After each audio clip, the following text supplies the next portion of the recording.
Selamat datang di Narasi teman-teman. Terima kasih sudah hadir. Terima kasih. Tahu nggak sih, sengaja tuh gue menekankan teman-teman karena yang aku ajak, aku undang nih memang semuanya teman yang kebetulan temannya dikasih amanah jadi menteri. Kebetulan ya. Kebetulan menteri. Kebetulan menteri, tapi kenalnya udah lama, temenannya udah lama. Nah yang ini juga teman, kebetulan aktor nggak kebetulan sih, kalau aktor paling keren itu nggak kebetulan sih.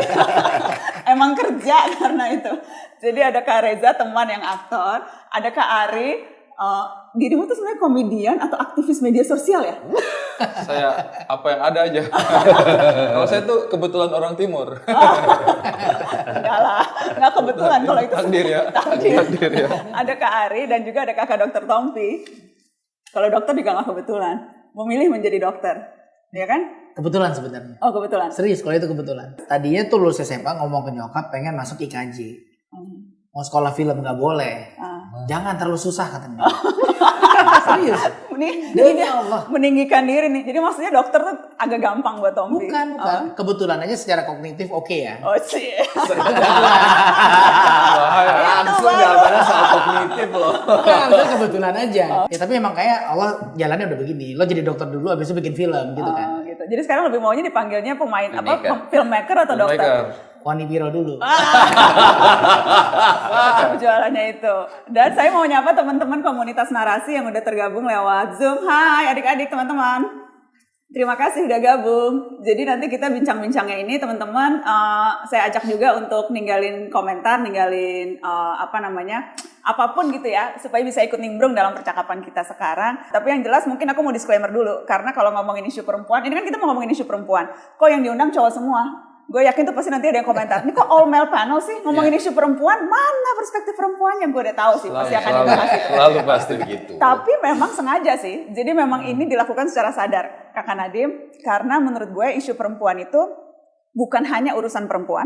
Isu perempuan kalau mau diarus utamakan nih, kalau memang mau jadi isu bersama, ya memang harus dibicarakan juga oleh kelompok yang kerap kali memang menjadi persoalan bagi perempuan. Justru obornya harus dipegang sama yang laki-laki. Iya kan? Perubahan ini itu menurut Iya, karena seringkali itu kita preaching to the already converted choir gitu. Kita ngomong ke orang yang memang udah punya perspektif itu gitu. Jadi makanya sengaja yang kita undang semuanya cowok-cowok, perspektifnya cowok-cowok, dan kita bahas isu-isu yang sensitif. Karenanya yang diundang teman supaya santai aja ngobrolnya, ya. Jadi walaupun sensitif nggak apa-apa kita omongin. Pokoknya kita mau belak-belakan malam ini. Nah, jadi aku mau mention ke adik-adik nih. Ada polling. Pertanyaannya adik-adik, sebelum kita mulai ya. Berapa banyak laki-laki di sekitar kamu yang sadar isu perempuan dan kesetaraan? Itu pollingnya. Jadi kita mau tahu dulu, sebetulnya di sekitar kalian tuh, di sekitar kita berapa banyak sih memang orang yang memang ngeh gitu pada isu-isu perempuan dan isu kesetaraannya ya. Tapi memang ya kalau ngomongin perempuan tuh gue merasa ya dari pengalaman nih, pandangan orang terhadap isu-isu yang sensitif itu kan kerap kali dipengaruhi oleh bagaimana kita di brought up gitu ya. Jadi bagaimana hubungan kita dengan orang tua, bagaimana dengan keluarga. Melihat perkawinan juga pastinya kita ngelihat perkawinan bapak ibu gitu ya. Jadi mungkin gue pengen mulai dari situ sih. Seberapa interaksi dengan orang tua gitu itu gimana mempengaruhi pandangan Udin soal isu-isu perempuan? Ya sangat lah. Maksud saya referensi nomor satu daripada kita, cara kita berinteraksi dengan orang dari gender yang berbeda, bagaimana kita melihat perempuan dan laki-laki perannya. Ya pertama ya datang dari orang tua kita. Itu adalah esensial gitu. Makanya lebih penting lagi dari peran sekolah adalah peran orang tua dan bagaimana mereka berkomunikasi sama anak-anak mengenai peran-peran ini. Kalau dari dulu memang orang tuanya selalu bilang laki bisanya kayak gini, perempuan bisanya kayak gitu, ya udah terjadi pemisahan terhadap peran-peran antara laki dan perempuan yang bakal susah banget tuh diubah pada kalau udah gede gitu kan. Kalau dulu Mas Adim gimana? Karena kan I know 2 kakak perempuan ya. Jadi anak tengah kan? Saya ini saya dididik dalam keluarga perempuan yang keras-keras semua. Keras tuh gimana definisi keras? Keras itu keras dan kuat. Keras dan kuat gitu. Jadi dari ibu, jadi saya laki sendiri kan, punya 2 kakak perempuan, dua-duanya galak, berpendapat, dan sampai sempet saya dibully waktu kecil gitu karena saya paling muda gitu, dan ibu saya juga sama, sangat keras dan memegang prinsip dan punya kewibawaan dalam keluarga yang sangat besar gitu. Jadi saya tuh selalu melihat perempuan itu sebagai potensi powerful figure gitu di rumah tangga saya. Jadi dan nggak pernah merasa terintimidasi ya? Terintimidasi sama perempuan ya jelas. Dan itu mempengaruhi sampai sekarang nurut. Ya, sama istri nurut nggak? Istri nurut, jelas nurut tapi sebagai setara gitu kan. Jawaban sorry ya sayang. Jawaban pertama selalu paling jujur. Iya. Tapi kuncinya adalah gimana perspektif kita waktu kecil. Gitu. Kalau kita udah melihat role model kita bersikap seperti itu ya kita ngikutnya ke sana. Gitu. Jadi ya susah. Kalau gue tahu Dr. Tompi kan lu deket banget sama nyokap ya. Banget. Jadi maksudnya perspektif lu terhadap perempuan itu juga pasti gimana lu ngelihat nyokap dan hubungan lu sama nyokap ya. Iya. Kalau gue ngelihat justru sebenarnya ada persamaan mungkin sama Mas Nadiem. Perempuan itu malah sangat menentukan sih. Dan di keluargaku itu termasuk ibu tuh memegang peranan paling penting. Pokoknya apapun yang keluar dari pintu rumah itu harus udah ada restu ibu. Kalau beliau bilang enggak akan kejadian tuh. Walaupun bapak angkat parang ya, nggak bakal kejadian. Gitu. Jadi malah kalau di keluarga saya kecenderungannya laki-laki dalam hal ini suami ya, itu menjadi subdominan. Dan itu lu terapin nggak sekarang sama istri, sama Mbak Arti, Dokter Arti? Gini, ada hal yang gue setuju, ada hal yang gue nggak setuju. Gitu. Kalau gue malah ngelihat, kalau gue pribadi ya, yang gue lihat dari nyokap tuh apa? Oh ternyata perempuan tuh bisa sehebat beliau. Gitu, bisa sedominan di sini bukan berarti negatif ya. Karena dalam banyak hal pemikiran dia, nyokap itu setuju, gue setuju. Kalau nyokap gue nggak begitu, mungkin gue nggak di sini juga sekarang. Gitu. Kalau nggak dia maksain gue begini, nggak kejadian juga. Gitu. Artinya decisionnya tepat kan.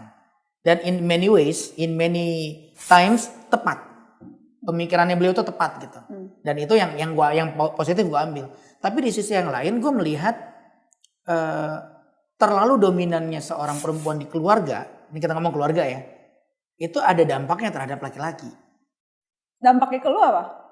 Kalau ke gue jadi bercermin gue nggak boleh seperti bokap gue. Gue nggak boleh menjadi subdominan. Tapi bukan berarti gue harus jadi dominan. Gitu. Jadi belajar dari situ gimana caranya gue bisa memperlakukan istri gue dengan merdeka. Istri gue juga merasa tidak terkekang. Dia punya ruang, dia punya me time seluas-luasnya gitu.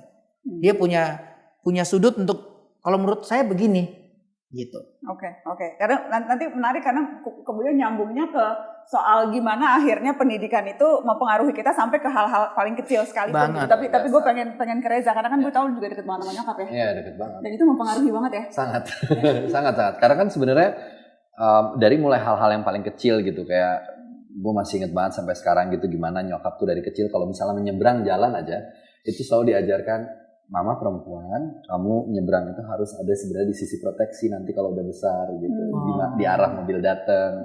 Tapi kalau sekarang kan mama lebih, ya kamu masih kecil jadi nggak apa-apa. Tapi once you're bigger, kamu harus selalu protect di sisi ini. Hal yang paling kecil sekecil itu, tapi ternyata itu membekas sampai detik ini.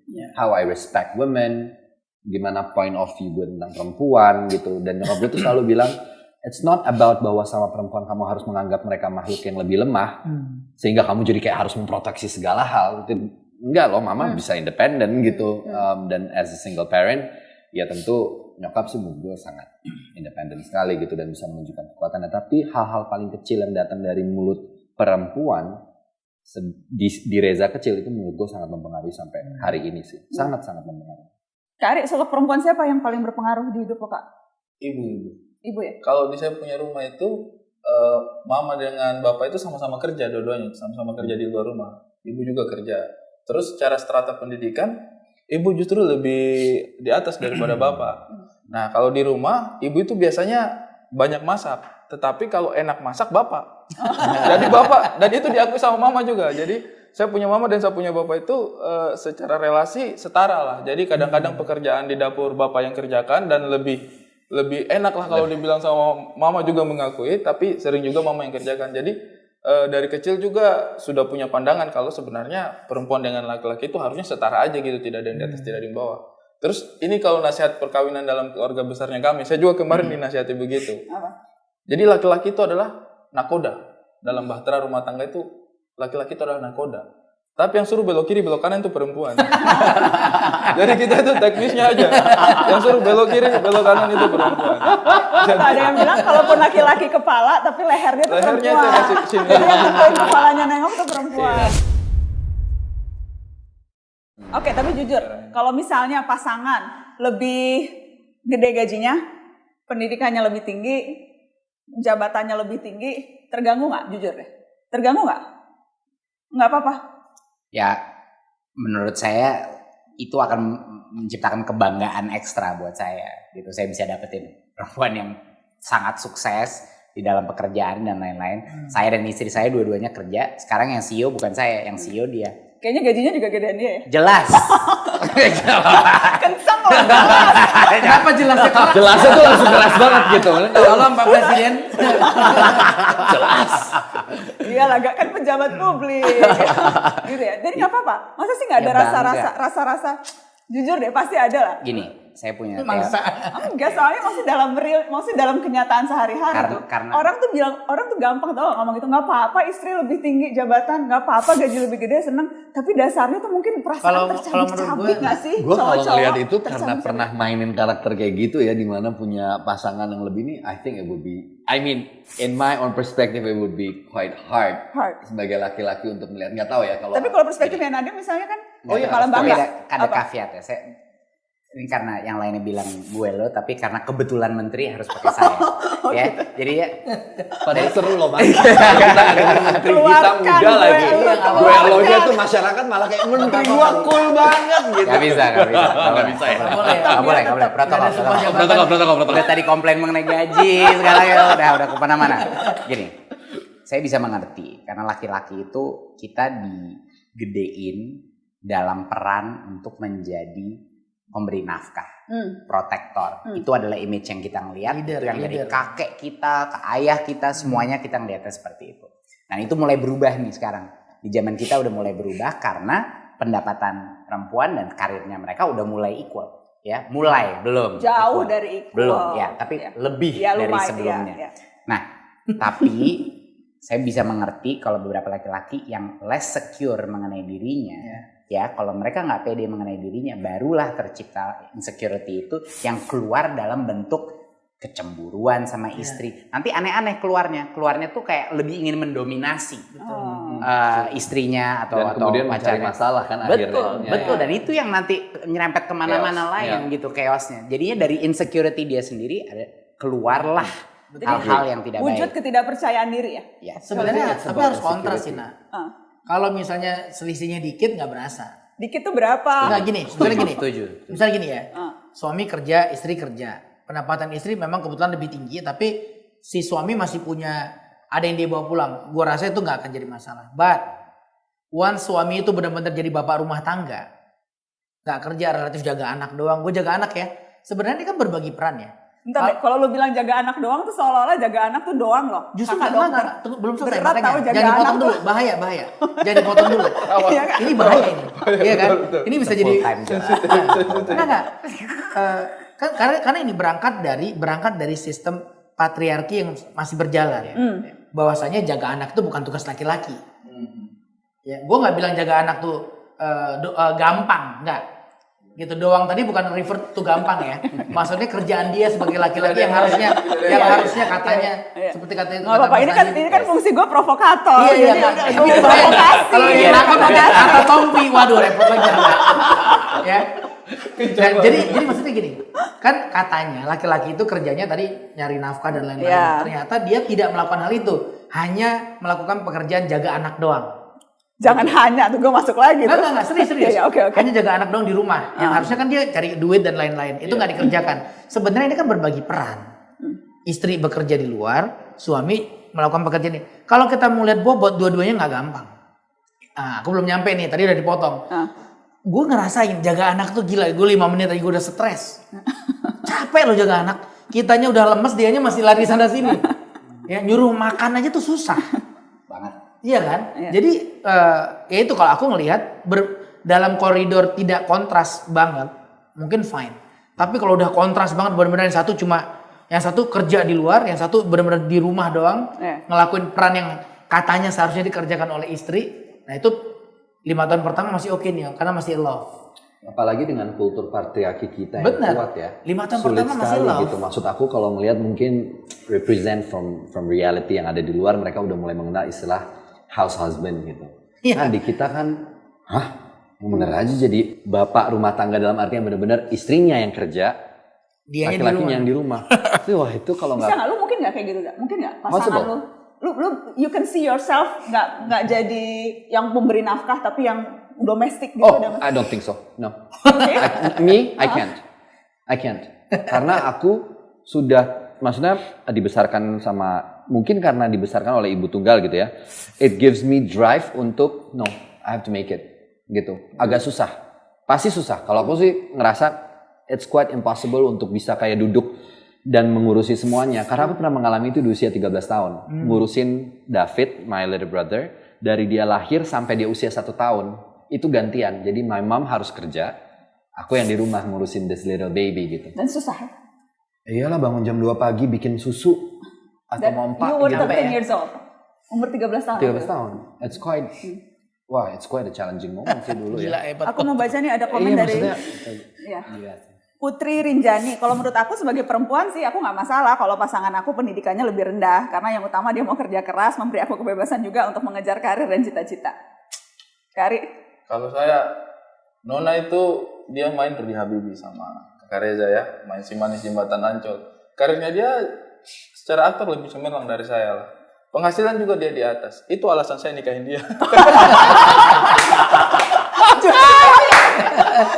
Tapi kalau menurut saya, mungkin juga salah satunya kenapa laki-laki itu selalu berusaha untuk kerja di luar. Karena label modal dengkul itu hanya untuk laki-laki. Perempuan tidak pernah dikasih modal dengkul, label modal dengkul. Kalau misalnya saya punya istri yang kerja terus saya ongkong-ongkong kaki di rumah, wah tetangga semuanya itu, wah Ari keriting modal dengkul dia itu mungkin juga akan membebani gitu. Jadi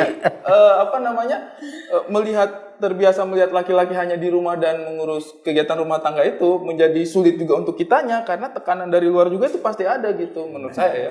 Iya, ini aku mau bacain nih teman-teman komentar ya. Ini tapi tuh komentarnya kok ini sih kayak bagus-bagus banget gitu. Ini harus jujur juga dong teman-teman ini. Dwiki Adiputra ini bagus banget. Saya sih menerima asalkan hak dan kewajiban sebagai perempuan tetap terlaksana. Nah itu asalkan tuh selalu jadi syarat. Saya nerima tapi gitu. Hai Dwiki, ada Zulfahmi Johar. Bagi saya akan tetap menerima karena itu bisa jadi salah satu motivasi buat saya pribadi yang penting untuk saling mengerti posisi dalam keluarga atau hubungan. Nah, tapi udah punya pacar atau jomblo nih? Biasanya ngomong gini nih, menerima karena masih jomblo nih, gue curiga nih. Farhan, kalau aku sih tetap menerima pasangan yang lebih mentereng kemampuannya. Karena dalam sebuah hubungan itu saling melengkapi, bukan saling menunjukkan keunggulan. Itu kan bijak-bijak banget ya. Tapi gue pengen nanya balik nih ke Bijak-bijak. Lona. Apa? Lo sebagai perempuan nih, lo mau jatuh cinta sama laki-laki yang menurut lo di bawah lo gitu? Ntar dulu definisi di bawah tuh apa? Kurang pinter, nggak punya pendapatan sebaik lo, nggak punya pekerjaan sebaik lo gitu. Itu terlalu ekstrim loh. Dulu, uang aja dulu coba. Iya. Tapi tahu nggak ini kan? Penghasilan di bawah. Kan dia dari tadi maksa kita buat realistis kan. Realistis kan. Nah, nggak maksud gue, bukankah secara manusiawinya biasanya orang pengen ngedapetin ya kayak lo pengen beli barang kan beli barang yang bagus. Pengen dapat pasangan pasti lo pengen nyari sesuatu yang di atas lo kan gitu kan. Nah, Kalau soal uang tuh nggak pernah problem sih. Menurut gue tuh karena ya mungkin karena sejak awal dia lawyer penghasilannya jauh lebih gede gitu ya. which is seperti udah masuk checklist ya. Checklist gitu.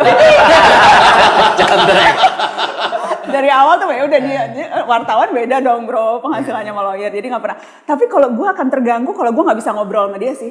Kalau gue merasa ngomongnya nggak nyambung gitu. Jadi mungkin masalah atau tantangannya tuh kalau misalnya ketika ngomong satu isu atau kayak nggak sama pemahamannya atas satu isu itu yang menurut gue akan terganggu kalau itu. Tapi kalau penghasilan dan sebagainya itu Negotiable ya. Iya, Sebenarnya nggak negotiable orang dia udah tahu lawyer dari awal. Ini gue mau muterin satu film lo aja, Imperfect, yang seriesnya Kak Ari Kriting main. Tapi ini kita mau puterin filmnya karena menurut gue ini juga menarik untuk dibahas soal standar kecantikan. Kita lihat cuplikan film Imperfect yang Kak Reza mainin. Mama lihat kamu udah kayak ikan paus terdampar gini. Iya, yang kubur lagi ya, Ra. Ingat loh, Mak. Tapi gak apa-apa deh, nutrisi buat ibu hamil. Lo diem aja tuh dikatain hamil. Ntar kalau gue protes bilang baper. Rara, kamu kayaknya gendutan ya. Gak boleh kayak gitu. Itu namanya body shaming, mempermalukan tubuh orang lain. Cantik-cantiknya mereka langsing, putih. Nyari yang cantik itu gampang, yang susah tuh nyari yang cocok. Kamu udah cantik, cocok lagi.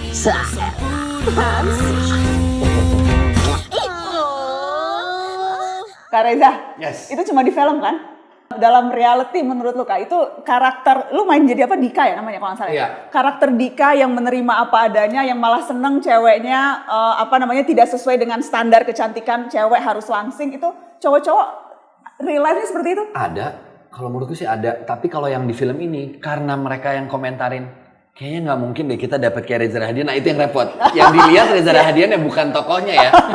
Nah kalau itu kan susah. Maksudnya ya aku nggak bisa jawab gitu. Tapi kalau melihat tokohnya, Emang nggak mungkin juga sih. Nggak gitu loh. Maksudnya kan kalau tokoh, I think ada-ada aja sih. Iya, tapi Dan ada orang yang mungkin sukanya tipenya yang seperti itu mungkin. Tapi itu pengecualian karena ya sekali lagi standar kecantikannya sekarang seolah-olah ya yang cewek cakep itu katanya yang langsing, yang tinggi, yang mungkin putih. itu sebabnya kenapa produk kita semuanya mungkin juga banyak berbicara tentang whitening kan.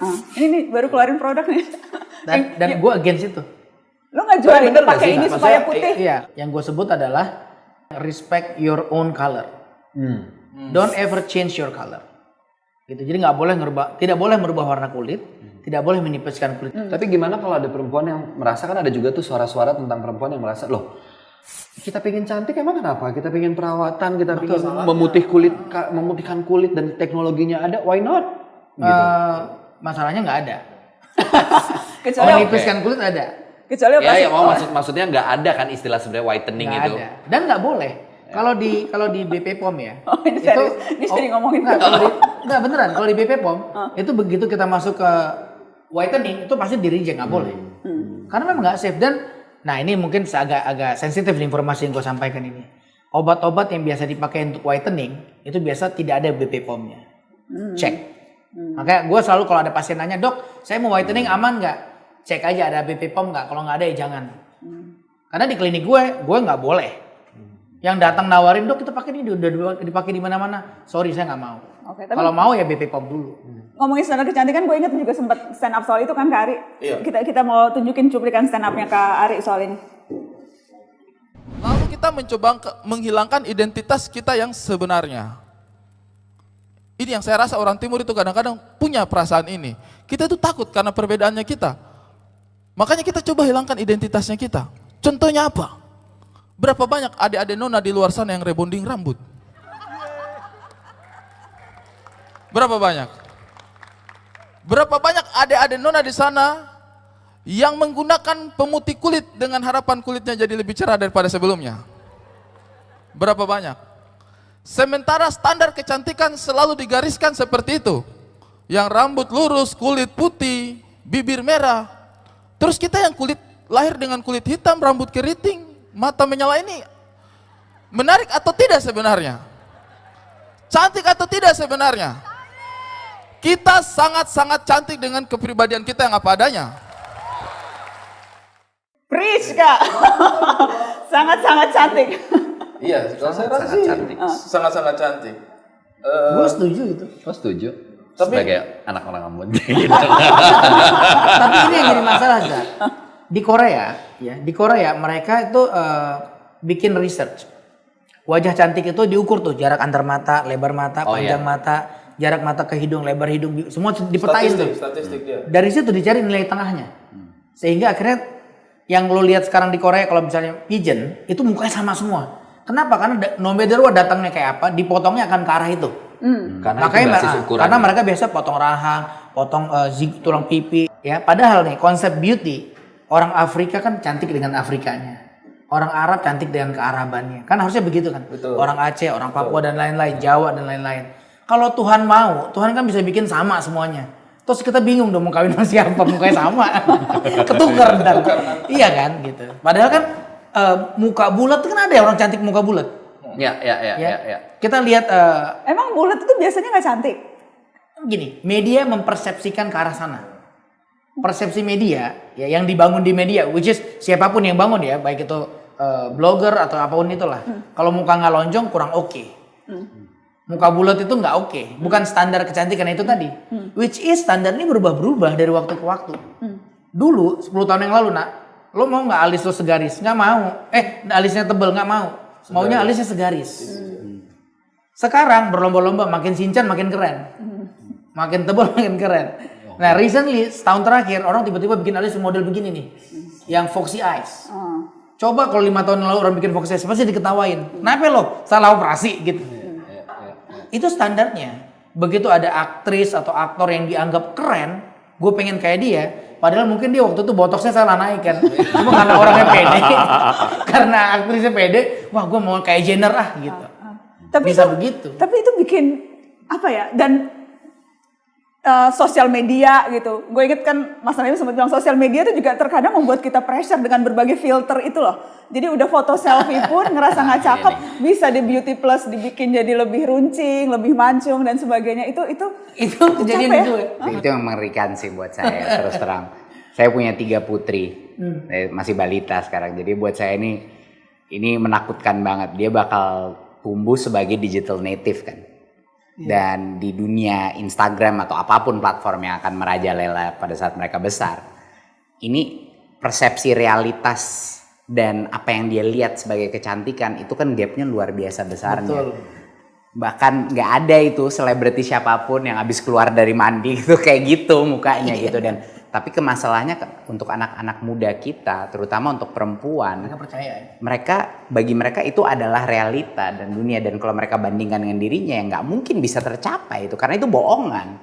Itu yang menciptakan systemic insecurity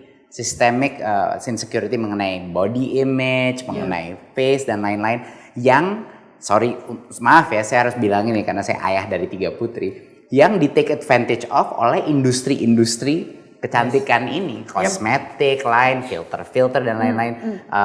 Jadi buat saya ini kita harus sadar gitu loh, kita sedikit keluar dari matrix ini dan mengedukasi anak-anak kita, perempuan dan laki, bahwa itu bukan realita gitu loh, itu bukan suatu yang real.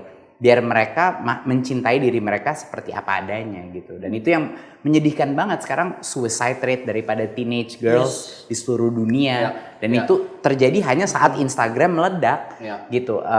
Dan perasaan depresi. Baru aja ada riset nih yang dilakukan oleh beberapa orang di platform Facebook mengenai dampak depresi, korelasi depresi dengan Instagram.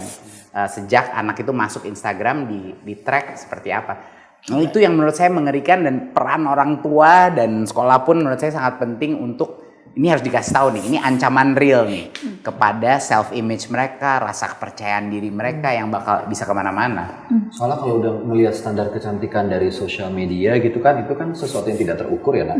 Maksudnya kan siapa yang mau mengukur dan siapa yang mau membatasi tapi banyak orang ukuran-ukuran gitu. itu. The most beautiful woman. Tidak terukur jumlahnya maksudku. Banyak foto-foto. Kalau begitu orang kan ada matriksnya tuh kalau di sosial media, karena aku nonton Social Dilemma ya.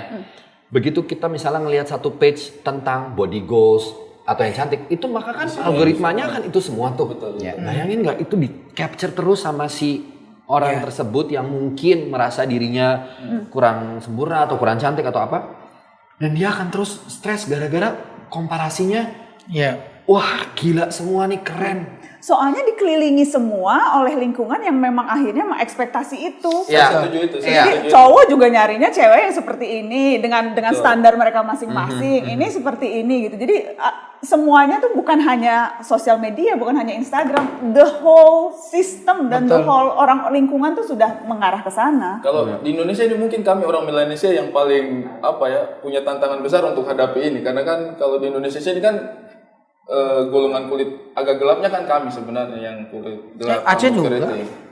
Iya, tapi lebih banyak yang kayak Om Tompi dong. Nah, kalau saya sih dari sudut pandang Melanesian ya, orang-orang Melanesian yang jarang, karena representasi kehadirannya juga itu jarang gitu dipajang sebagai wujud kecantikan lah atau sesuatu yang menarik gitu.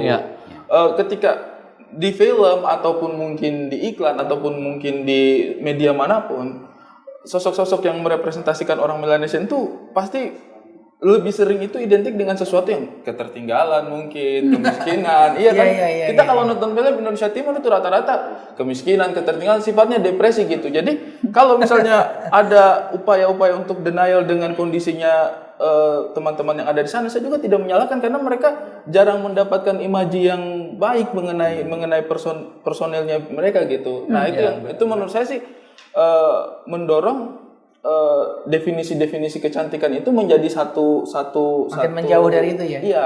Coba misalnya kita orang-orang Melanesian juga sering dipajang dengan profil yang positif gitu, kayak misalnya cerdas, cantik, menarik. Kita juga pasti punya percaya diri gitu. Dan itu yang saya pribadi sih akan selalu dorong ya untuk saya punya saudari-saudari.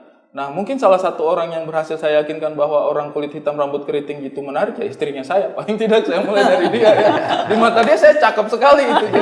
Jadi menurut saya memang itu proses edukasi juga harus ada gitu bahwa. Tapi itu aku ingat soalnya aku ketika dirimu ngomong gitu Kak Ari, gue inget jadi waktu Valentine sempet posting nih Kak Ari, Happy Valentine Nona. Kamu memanggil istrimu Nona kan? Nona, iya. Terus you said something, walaupun kisah kita seperti Beauty and the Beast. Iya. Orang-orang itu selalu bilang kami itu kayak Beauty and the Beast, orang-orang. Tapi yang orang tidak paham, kami itu lebih dari Beauty and the Beast. Karena di Beauty and the Beast, beauty-nya ketika dia cium beast-nya itu berubah jadi pangeran tampan. Kalau Nona tidak, dia cium saya tetap beast selamanya.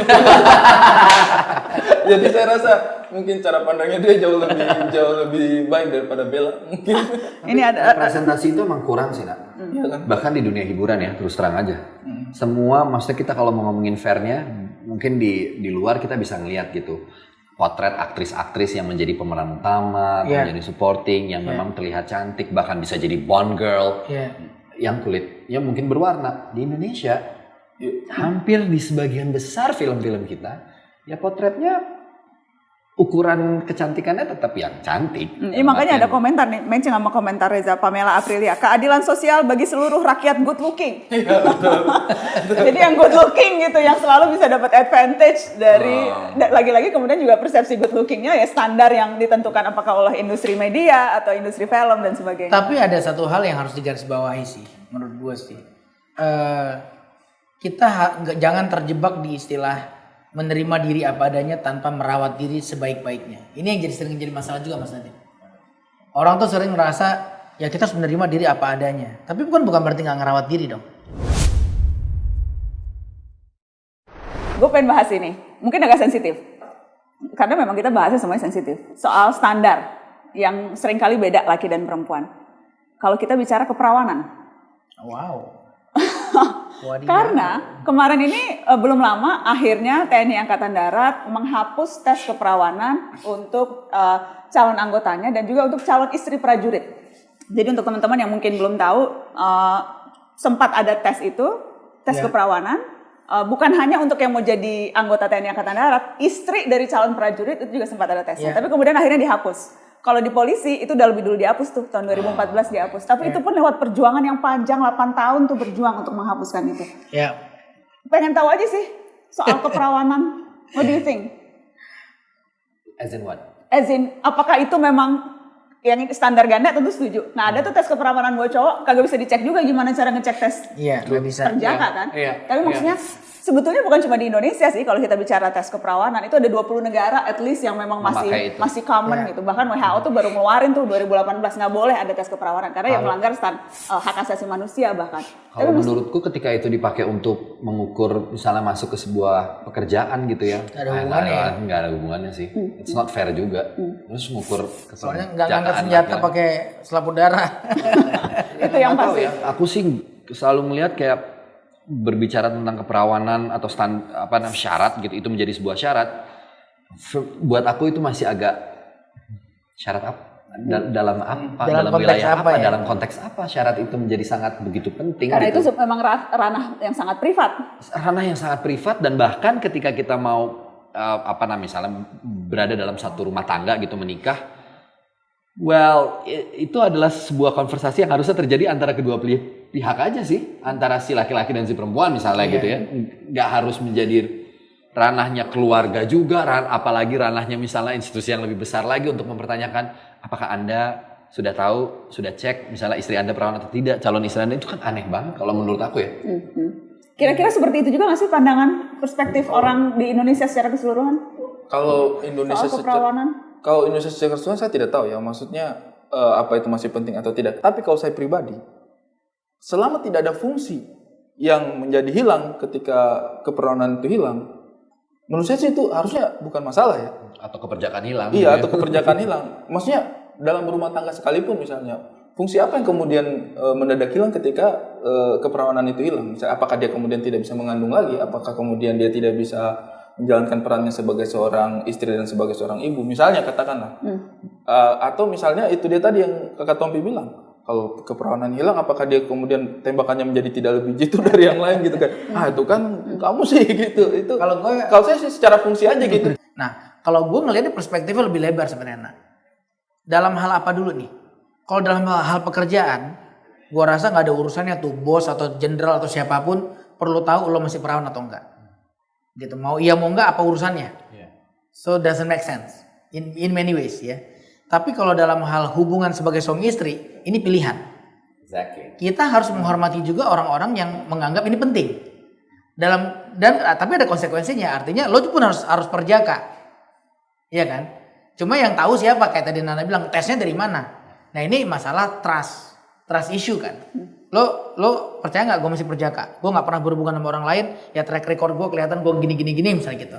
Nah terus gue dia mengharapkan istri yang masih perawan. Ya, itu hak dia. Kita nggak boleh marah. Silakan. Ya, ketemu dong di satu ruangan, ngobrol berdua. Sorry, gue udah nggak perawan nih. Oh kalau gitu kita nggak bisa jodoh karena buat gue ini penting. Nah kita harus respect orang yang begitu, karena ini personal. Tapi dalam hal pekerjaan ya nggak ada hubungannya. Gitu, aku against sekali kalau dalam hal pekerjaan. Makanya mungkin akan berbeda sekali ketika bicara tentang, misalnya kan ada satu teori tersendiri tentang sex before marriage gitu ya. Ya itu menurut aku adalah hak individu. Perempuan juga berhak untuk bilang bahwa saya nggak mau berhubungan seksual dengan siapapun sebelum saya menikah. Itu hak dia. Itu hak dia, itu hak perempuan dan boleh banget. Iya. Itu nggak menjadi satu apa itu baik, tidak baik atau boleh atau tidak boleh. Menurut aku itu hak sih. Okay. Itu hak kembali kepada individu perempuan masing-masing. Dan laki-lakinya juga nggak bisa egois ya untuk berkata juga, kalau saya hanya mau sama yang masih perawan gitu. Repotnya gitu, kalau misalnya gini, dianya sebenarnya udah nggak perjaka tapi nuntut harus perawan, nggak fair dong. Iya kan nggak fair jadi. Iya, tapi fair. Ya balik lagi kalau perempuan. Lo kalau udah nggak perjaka dalam arti mimpi basah nggak dihitung ya. Mimpi basah tuh akhir balik nggak dihitung. Tapi misalnya dia ternyata punya kebiasaan seks di luar nikah gitu, tapi nuntut istri harus, kalau istri harus nih, lah lu yang ngorbanin orang-orang tuh apa kabar kan gitu kan? Nggak fair. Dan ada video menarik soal kekerasan seksual yang dibikin oleh Kemendikbud. Kenapa gue bilang agak aneh? Karena biasanya dulu Kemendikbud kalau bikin film gak menarik. Cuma kalau yang ini kan menarik. Mohon maaf konservatif ya. Dulu konservatif ya. Iya, tapi kalau sekarang ini menarik nih videonya. Dan aku pengen teman-teman nonton juga nih video soal kekerasan seksual yang dibikin oleh Kemendikbud. Ristek, tambah ristek sekarang. Saya jalan sama dia. Ya itu kenangan masa lalu lah. Masa sih? Anak-anak pada nanyain. Dia asdos saya. Ini tempat aku. Yuk. Saya tidak menduga dia bilang. Kenapa kamu kok berani berduaan dengan dia? Dibawa sini aja mas, bukunya nggak apa-apa kok. Kesini? Iya. Sini gelap loh. Dia mau menunjukkan buku yang katanya bagus untuk skripsi saya. Gimana bacanya? Udah ayo masuk. Sebentar saja katanya. Sebentar aja.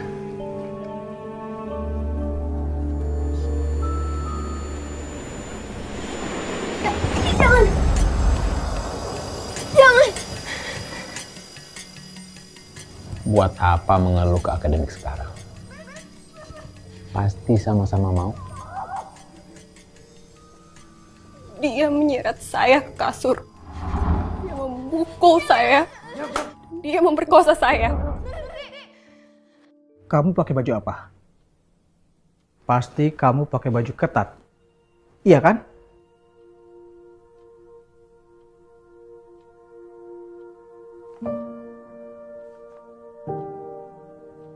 Saya pakai baju ini.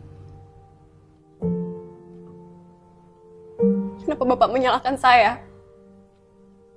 Dia yang menyerang saya, Pak. Salahkan dia.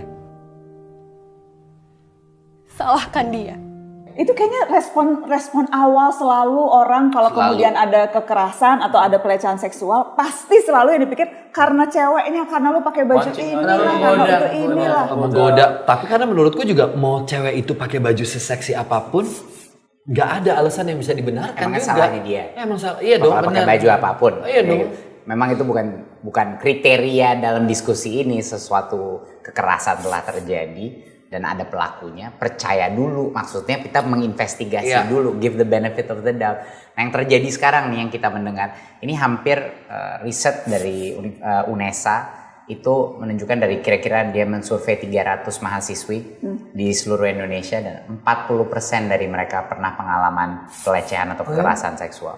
40%. Dan itu angka yang paling konservatif ya, survei-survei yang lain itu dan lebih ini di atas. di kampus? Di kampus. Wow. Kampus kita serem ya? Ya, dan tentunya level daripada kekerasan itu berbeda-beda ya. Tapi waktu kita melihat data seperti ini, lalu data UNICEF yang menyebut adalah semua perempuan dalam 25% pernah mengalami pelecehan seksual globally dalam hidupnya. Ya ini merupakan hal yang sangat serius. Dan dari semua jenjang pendidikan itu ada pelaporannya, tapi yang paling banyak itu di perguruan tinggi. Nah ini makanya situasinya pada saat kita udah dapat laporannya di Kemdikbudristek dan banyak sekali asosiasi-asosiasi yang ngebantuin kita dengan riset itu, akhirnya kita bikin keputusan udah nggak bisa lagi nih, kita harus bikin statement dan pemerintah harus ngambil posisi, udah nggak bisa gitu kita membiarkan ini terjadi. Makanya kemungkinan besar ini kita sedang menyusun Permendikbud khusus untuk kekerasan seksual, Nana. Di kampus? Di kampus, terutama buat kampus. Ini sebenarnya buat yang lain, tapi terutama untuk mengatur harus ada sistem independen di dalam kampus tersebut yang punya dotted line ke kita untuk pelaporan sehingga ini hal-hal bisa dilakukan. Karena nggak semuanya bisa lewat jalur pidana. Ini harus ada suatu arbitrase sistem yang digerakkan oleh dosen dan mahasiswa. Bersama-sama gitu untuk mendorong ini. Dan ini namanya victim blaming. Ini victim blaming ini terjadi di mana-mana di Indonesia. Dan kenapa selalu honest burden of proof-nya itu harus dibuktikan oleh victimnya. Dan ini cerita itu bukan suatu cerita yang didramatisir ya. Ini sebenarnya sangat akurat dari cerita-cerita yang saya dengar dari korban-korban dan lain-lain. Selalu ini belum termasuk public shaming nanti. Mereka dipermalukan dalam komunitasnya, disuruh-suruh sama semua keluarga dan teman-teman, udah deh jangan deh nanti malu gitu kan. Nah, inilah dalam celah-celah ini semua pelaku-pelaku ini akhirnya nggak ada sanksi. Nah, kita ingin mengubah itu semua di perguruan tinggi. Yang paling kadang-kadang menyedihkan lah kalau dengar sesuatu yang kayak gitu, tiba-tiba alasannya adalah enggak, kok bercanda kok. Enggak seheboh itu kok. Waktu itu gue bercanda. Megang apa segala, gue bercanda kok. Wah itu paling paling gak lucu lagi sih, karena aku punya sahabat perempuan. Dia bergerak di dunia seni juga. Satu hari dia ngalamin bercandaan di sebuah pesta dengan teman-temannya sendiri loh, padahal yang udah kenal. Terus karena satu dan lain hal, tiba-tiba mereka lagi asik-asik sendiri, terus dia merasa dia baru saja dilecehkan gitu. Terus pilihan dia adalah akhirnya, udah kali ya aku ngomong nggak ya sama pelakunya, sama orang ini. Udah kenal juga, nggak enak ya kayaknya, apa gimana ya? Should I say something? Should I not say it? And I said, of course you have to say it. Minimal ke orangnya langsung dong. That's not funny, bercandaan kayak gitu. Itu pun masih di-consider. Bayangin, yang nggak bawa-bawa hukum ya, hanya kita aja gitu, itu pun berat sekali untuk seorang perempuan ternyata gitu. Aku nggak menyadari itu. Itu secara sosial ya, dimana mungkin relatif level of power-nya itu masih sama. Yang paling rentan tapi dimana ada perbedaan power, kekuasaan. Inilah tempat yang paling rentan. Hubungan misalnya dosen sama mahasiswa, guru sama murid, bos sama bawahan. Nah ini di sini ini yang terjadi paling banyak. Kejadian seperti ini dan tidak dilaporkan gitu. Jadi yang dilaporin aja tuh buat the top of the pyramid aja. Ini yang di bawah ini masih banyak. Di bawah es gunung ini luar biasa gitu. Dan yang memegang, kalau tadi tuh digambarkan kan ceritanya yang memeriksa tuh supposedly pasti ya dosen atau dekanat atau apapun. Jadi yang memegang posisi-posisi penting itu pun memang perspektifnya masih victim blaming dan itu terjadi. Dan kalau kita bicara kampus yang seharusnya mungkin punya perspektif yang lebih luas begitu ya tentang isu perempuan, ternyata enggak ya. Ternyata kampus kita itu isinya ya masih mungkin begitu. Tapi banyak sekali dosen dan mahasiswa dalam kampus yang udah mencoba menggerakkan ini. Cuman perlu momentum. Mereka butuh animo dikit gitu. Butuh air cover lah. Makanya Kemendikbudristek ngambil posisi kuat di sini. Biar gerakan-gerakan mahasiswa yang udah ada itu kayak tadi tuh baru aja hari ini ngumpul-ngumpul sama anak-anak BEM. Itu pada saat saya ngasih tahu mengenai mode Permendikbud kekerasan seksual itu mereka lompat-lompat sampai merayakan. Semuanya cowok by the way. Itu semuanya cowok. Ya ada cuman satu cewek, ada kayak 12 cowok dan semua cowok-cowoknya bilang ini memang udah lama menjadi masalah besar di dalam kampus. Bukan hanya dosen ke mahasiswa, tapi mahasiswa ke mahasiswa juga. Menarik juga soalnya itu soal pelecehan seksual di depan publik. Itu hasil surveinya nunjukin bahwa lebih banyak dilakukan di ruang terbuka, di siang hari, dan yang jadi target kebanyakan itu justru perempuan yang pakaiannya tertutup. Yang pakai celana panjang, yang pakai jilbab bahkan. Jadi sama sekali nggak ada urusannya sama baju perempuan dan sama sekali nggak ada urusannya dengan tingkah laku atau seolah-olah yang memang dipancing dilakukan oleh perempuan. Tapi lagi-lagi ya selalu kita hidup di dunia patriarki yang apapun dosa siapapun yang jadi korban selalu perempuan. Tapi ini another perspektif ya, bukan berarti gue mendukung itu ya. Tapi misalnya gini ya, kalau secara biologinya nih, ya, ini kita ngomong baju seksi. Ya, kecenderungannya seorang laki-laki melihat perempuan seksi pasti akan turn on dong, tergoda turn on. Tapi keputusannya untuk tidak melakukan perbuatan asusila di situ adalah moralnya yang berbicara. Ini kita ngomong rangsang seksual ya. Kalau melihat sosok yang relatif tertutup, pada koridor kebiasaannya rangsang seksualnya tidak terjadi, ya kan?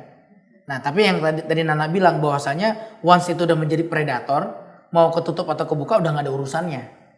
Dia udah turn on aja, terangsang aja, mau ditutup makin ketutup. Kalau emang dia udah maunya terangsang ya terangsang aja. Emang udah nggak benar kemampuan dia untuk mengontrol rangsangan itu nggak ada. Oh itu saya nggak setuju.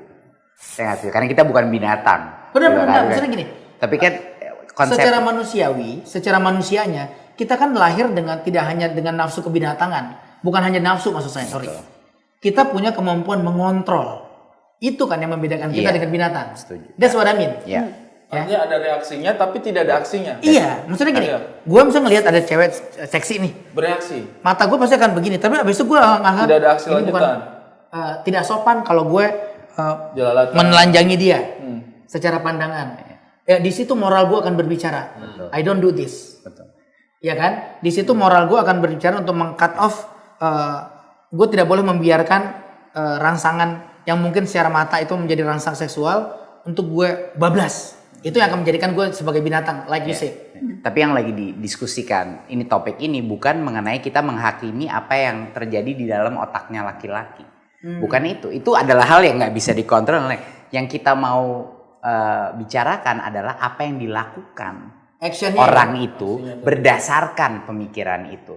Dan ini adalah dimana konsep konsen atau izin, ya izin daripada yang kalau misalnya ada orang suka sama orang atau apa, ini yang sama sekali di banyak benaknya laki-laki nggak kepikir sama sekali bahwa kita harus minta izin. Dan konsen itu yang menjadi suatu konsep yang susah dimengerti sehingga dia nggak tahu batasnya apa. Banyak sekali laki-laki di Indonesia sekarang dan di dunia, bukan cuma di Indonesia, tidak mengerti bahwa untuk mulai merayu saja itu butuh izin gitu loh. Karena dari tindakan kata-kata saja yang merayu kayak itu orang kepada pelayan yang dikasih tahu Mas Reza tadi, itu membuat ketidaknyamanan yang sering sekali nggak pernah loh dirasakan oleh laki-laki, karena laki-laki tidak mengalami ini setiap kali. Gitu, bayangin aja sekali menjadi perempuan di mana 3-4 kali interaksi di luar itu selalu ada orang yang menginginkan dia atau menggoda dia atau merayu dia. Bayangkan tekanan psikologis yang dihadapi. Dan alasan kenapa ini tersebar bukan masalah ditolerir sama masyarakat, ditolerir sama patriarchal society kita. Kalau tiba-tiba itu nggak boleh, kalau kita dalam meeting abis ada yang bilang merayu itu abis dikasih tahu sama temannya itu lu nggak boleh kayak gitu, ya lama-lama bakal turun juga insidensi ini. Jadi ini masalah budaya, dan budaya itu harus didorong sama orang-orang yang pemikirannya lebih progresif dan mengerti bahwa consent itu harga mati. Kita harus minta izin gitu loh. Gak bisa kita semau-maunya. Dan harus bisa membedakan sih antara memuji, kayak misalnya aku bilang Nana cantik sekali hari ini. Itu membedakan antara itu adalah sebuah godaan, komplimen sama komplimen kan juga kadang-kadang tipis banget ya gitu. Tapi ya balik lagi sih gimana, pasti kan dua orang yang saling sampai bisa bertatapan dan bilang begitu. I think perempuan juga bisa merasakan bahwa lo maksudnya emang muji apa lo teasing ya gitu loh Kak. Dan soal konsen ini menarik karena konsen itu banyak orang yang merasa begitu sudah terikat hubungan perkawinan menjadi pasangan, konsen menjadi tidak lagi penting. Jadi masuklah kita ke isu perkosaan di dalam perkawinan, marital rape gitu. Karena sebetulnya lagi-lagi kalau bicara statistik itu tinggi, cuma yang dilaporkan sedikit. Karena sekali lagi orang, mungkin perspektif orang, kalau udah jadi suami istri, ya lo harus mau kapanpun diajak berhubungan seksual dengan pasangan lo gitu. Seolah-olah menjadi haknya si suami ya. Haknya si suami. Memaksa. Iya. Gue udah bayar nih, dalam tanda kutip. Iya, udah bayar mahal. Bahkan perkosaan dalam perkawinan itu bahkan katanya itu oksimoron tuh. Itu nggak bisa dimasukkan dalam satu kalimat karena mana ada perkawinan perkosaan. Jadi banyak orang yang merasa konsen itu dengan sendirinya hilang ketika lu udah jadi istri atau jadi suami. Betul. Yang bersangkutan gitu. Ya itu fakta sosialnya kan. Iya, tapi what do you think? What do you think tentang marital rape? Wah, saya sih itu berat banget. Jelas aja consent. Consent is consent. Udah, mau dalam situasi apapun, konteks apapun, consent is consent. Setiap manusia punya hak atas badannya dia sendiri dan itu adalah konsep universal. Ya, dan ya udah itu aja prinsip dasar. Dan menjadi suami bukan berarti bisa memaksakan merasa memiliki kepemilikan atas tubuh istri. Seharusnya sederhana itu kan? Tapi ya lagian apa enaknya ya kalau maksa ya? Nah, kayak kan enggak, ya enggak, ya sih? Kalau sebagai pengantin baru belum dalam saya jenjang kalau saya lebih kepada malu Bang. Saya malu kalau misalnya saya harus paksa saya punya istri berhubungan di saat dia tidak mau dan saya tetap melakukan itu. Saya malu kalau saya. Kalau saya sih ya, saya pasti malu dengan dirinya saya. Kayak kenapa saya harus melakukan hal seperti itu? Setidak mampu apa saya mengendalikan hawa nafsunya saya sampai saya harus memaksakan hal sedemikian rupa. Moralnya di situ ya. Iya, dan itu kejadian yang memang sering terjadi gitu, kayak misalnya kadang-kadang kita lagi berhasrat, istri lagi capek atau lagi tidak berhasrat, ditolak itu hal yang biasa gitu, kayak ya udah gitu. Memang sih saya tuh tertarik sama kontennya Aco kemarin. Muhadir Aco dia bikin konten gitu kayak ada memang aturan bahwa kalau misalnya istri menolak suami dan suami marah, maka dilaknat sampai pagi tiba. Tapi itu kalau ada catatan di situ, kalau suami marah, maka jangan marah dong. Kalau ditolak ya udah jangan marah gitu. Tapi kan saya pribadi sih, kalau saya sikap pribadi sih saya malu ya. Kalau jadi laki-laki, saya ini harga diri orang timur tinggi. Jadi kalau misalnya saya paksakan saya punya keinginan sama orang lain, nona, kayaknya saya malu dengan dirinya saya sih. Kalau saya sebaliknya nggak gitu kira-kira? Kalau saya tidak tahu kalau sebaliknya sih, tapi kalau dia sih kayaknya saya tidak pernah menolak. Tidak pernah menolak. Baru aja mau. Saya tidak tahu sih. Tapi kayaknya kalau dia yang berhasrat, kayaknya saya akan dengan. Oke. Ya, tapi kan itu sesuatu yang equal kan? Iya, maksudnya it can happen both ways dong. Gak hanya cuma laki-laki yang punya hasrat juga kan? Betul. Tapi itu belum pernah terjadi aja sih. Mungkin suatu saat saya akan ingat itu kayak akhirnya terjadi nih, saya capek atau apa ya mungkin. Tapi maksudnya tapi gue sih ngalamin ya. Maksudnya gue pribadi ngalamin kadang-kadang istri gue lagi capek, dia bilang, aduh kalau lagi capek gitu.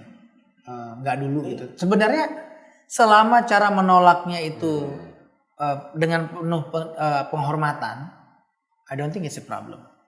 Tapi kalau misalnya kenapa jadi penting cara? Bukan gini, kalau intinya di konsen saja. Maksudnya kalau like or dislike selalu ada masalah. Anda kalau ingin dihargai, Anda harus menghargai dong. Ya kan? Misal gini, kalau yang ini kejadian di gue nih. Waktu misal gue lagi pengen, terus istri gue lagi nggak pengen, dia bilang, Beb, besok aja ya, aku lagi capek banget nih. Gue malah ngerasa jadi berdosa kalau gue maksa. Iya. Dia lagi capek, dia butuh istirahat, ya udah. Oh ya udah nggak apa-apa. Tapi lu merasa bahwa seharusnya dia melayani nggak? Maksudnya kalau lu merasa berdosa, apakah karena itu dalam perspektif lu itu dok? Karena kan kita nggak main colok doang, nggak langsung main colok dong. Nggak, karena banyaknya yang seperti ini nih, perspektifnya adalah oke, gue suami, gue kuat, gue pencari nafkah, istri tugasnya memang melayani, jadi kapanpun gue mau, ya istri harus mau. Jadi kan terkadang jadi ketika kemudian di mana ya? Nggak gitu. Pertanyaannya saya tuh Makanya kan di mana? sebenarnya kan even di agama pun diajarin kalau mau berhubungan kan ada stepnya. ada stepnya. Ada caranya. Iya kan? Bujuk-bujuknya. Nah, kan kita nggak langsung tiba-tiba buka segala macam.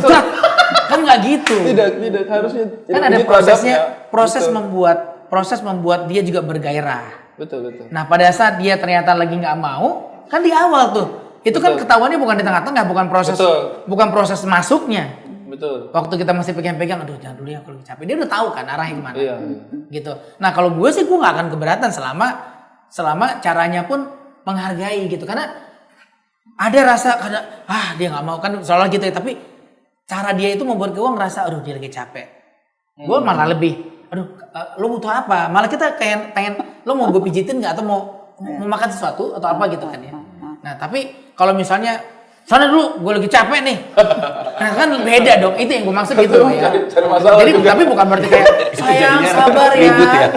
Bukan gitu nah maksudnya. Karena maksudnya dalam realitanya itu sangat sedikit yang mau terbuka ini karena lagi-lagi ranah privat ya. Dan sangat sedikit yang memang banyak sekali sebetulnya korban marital rape ini. Dan kadang-kadang cowok juga sama kan. Maksudnya kadang-kadang kalau gue lagi capek juga gue melakukan hal yang sama. Aduh jangan dulu deh. Tapi yang dinasehatin tuh perempuan tuh yang dinasehatin. Wah ini melanggar dogma agama nih kalau nolak suami. Kalau lu nggak mau ada resiko sosial. Nanti suami lu akhirnya nyari pelampiasan seksual di tempat lain loh. Jadi maksudnya itu perempuan yang selalu dihadapkan dalam posisi menanggung itu ya. Menanggung itu. Saya sih menolak agama dipakai untuk membenarkan kelakuan itu marital rape itu sih. Karena dalam agama yang saya tahu sih step-step untuk kurang kali belajar agamanya tuh Bang. Iya, step-step untuk melakukan hubungan suami istri itu tuh ada tatanannya gitu dan menurut saya sih sangat jelas ketika kita melakukan step-stepnya itu pasti kita akan terhindar dari marital rape itu pasti. Ini ada Adinda Lintang. Ini banyak cewek-cewek yang juga setuju nih. Hubungan seksual tanpa konsen dalam perkawinan menurut saya nggak wajar sih. Setiap pasangan baik itu suami atau istri punya hak atas dirinya sendiri. Thank you Adinda. Putri Aulia, hubungan seksual tanpa konsen dalam hubungan suami istri itu hal yang tidak wajar. Bisa disebut sebagai bentuk pemerkosaan. Karena perempuan adalah wanita yang merdeka dan berhak atas dirinya. Perempuan juga bukan budak yang bisa 24 jam untuk melayani pasangan. Tapi dan again, konstruksi yang ada di masyarakat kerap kali tidak menempatkan perempuan semerdeka itu untuk bisa fakta sosialnya begitu. Fakta sosialnya selalu begitu kok. Apapun sih menurutku yang penting yang bisa ditarik adalah minimal bisa memantik percakapan. Karena menurutku percakapan bermakna soal isu-isu yang sensitif itu justru malah perlu didorong gitu. Perdebatan yang melihat dari perspektif yang beragam itu justru mungkin yang akan membuat sekat-sekat yang selama ini ada dan kita nggak sadari. Kadang tuh kita nggak sadar punya sekat-sekat itu kalau bicara isu-isu perempuan dan isu-isu gender. Jadi minimal tuh kita dihadapkan pada sesuatu yang membuat kita berpikir ulang. Dan itu yang sebetulnya menjadi penting sih. Iya. Yang penting ya cowok-cowoknya yang mulai berdiskusi. Iya kan? Dan bergerak. Iya, aku setuju sih harus cowok-cowok sih. Cowok-cowok diajak diskusi. Yang lebih banyak ngomongin soal ini justru cowok-cowok yang harus maju. Yang cenderung memberikan tekanan atau penilaian salah, itu ya cowok-cowok. Jadi kalau kita nge-treatnya udah benar, ya harusnya jadi benar. Kan? Jadi benar gitu. Iya. Jadi susah kan jadi perempuan? Susah. Jadi laki-laki susah nggak? Susah. Sangat beruntung jadi laki-laki. Jauh lebih mudah. Tapi ya jauh lebih mudah. Nikmatin aja. Jauh lebih mudah jadi laki-laki dibanding jadi perempuan gitu ya. Setuju. Susah jadi perempuan. Kalau aku, cause I raised by a mom, mungkin beda. Aku nganggap it's hard to be a woman. Definitely. Pasti. Sangat. It's tough. Apalagi dengan kondisi patriarki di zamannya ya. It's hard. Kari. Sangat. Susah, mungkin susah ya. Tapi mudah-mudahan kita laki-laki bisa saling mensupport untuk tidak membuat semuanya sesusah itu. Mungkin. Itu yang penting. Jadi butuh supporter. Dan mungkin perempuan juga tidak selalu, karena kerap kali mungkin ada yang merasa memperlakukan pokoknya laki-laki itu selalu sebagai musuh dan menempatkan diri selalu sebagai korban. Jadi mungkin lebih banyak juga perlu merayakan nih teman-teman laki-laki yang memang bersuara kencang tentang itu dan kemudian yang memang bisa berlaku sebagai kapten di saat butuh support atau bisa berlaku sebagai pemain cadangan atau back belakang kalau memang lagi butuh bantuan. Jadi memang pengakuan atas keterlibatan laki-laki dalam isu-isu yang penting itu juga mungkin bisa jadi upaya untuk supaya ngobrolnya juga jadi lebih nyambung, jadi bermakna. Dan itu harus lebih banyak lagi laki-laki yang sadar isu perempuan. Aku mau bacain hasil polling teman-teman, berapa banyak laki-laki di sekitarmu yang peka isu perempuan dan kesetaraan. Ini yang jawab. tidak ada 3%, bisa dihitung jari 88%, hampir semua laki-laki hanya 10%. Jadi memang sebagian besar masih sedikit bisa dihitung jari laki-laki yang memang sadar isu perempuan dan kesetaraan. Jadi harus lebih banyak lagi laki-laki dan jangan cuma sadar. Apa tuh? Setelah sadar melakukan sesuatu Iya, mengenai percuma itu. kalau cuma sadar terus dan udah saling mengingatkan.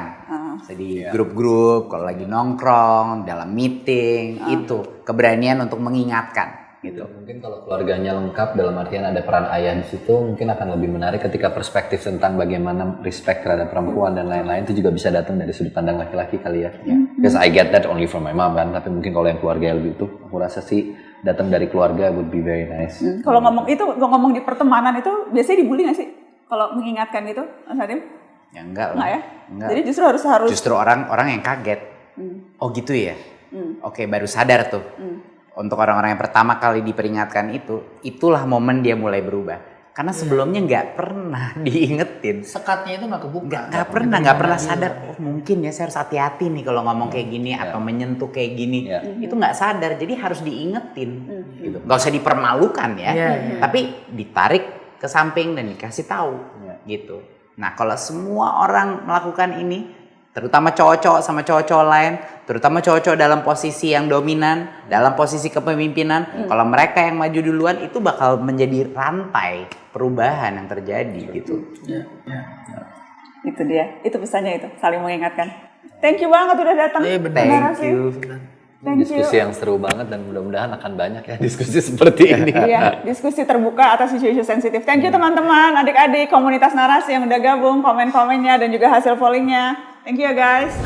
Teman-teman, susahnya jadi perempuan bisa dimulai dari susahnya memperbincangkan isu perempuan. Susahnya jadi perempuan bukanlah sambatan, apalagi penyesalan karena dilahirkan sebagai perempuan. Melainkan ajakan untuk sama-sama membicarakannya secara terbuka, termasuk membongkar lagi cara pandang terhadap perempuan dan persoalannya. Kali ini dari perspektif laki-laki. Mari memulainya dengan preposisi bahwa laki-laki tak mungkin bisa memposisikan diri sepenuhnya sebagai perempuan, begitu juga sebaliknya. Preposisi itu kita dorong bukan untuk menemukan titik tengah dan kompromi, karena kesetaraan tak bisa dimulai dengan menghitung dan membagi siapa dapat apa. Kesetaraan mesti dimulai dengan mencari dan menemukan, lalu memperluasnya terus dan lagi ruang-ruang empatik dalam diri laki-laki saat menghadapi dan memandang perempuan, begitu juga sebaliknya. Percakapan yang perlu blak-blakan, karena keterbukaan lebih menciptakan peluang untuk menjadikannya bermakna dan saling berempati. Dari sana kita bisa mengevaluasi kembali, membenahi pakem-pakem yang ternyata tidak lagi layak dijalani. Supaya perempuan tidak selalu berada di situasi serba sulit, melesat tinggi dianggap mengangkangi, merunduk dianggap tak berdaya.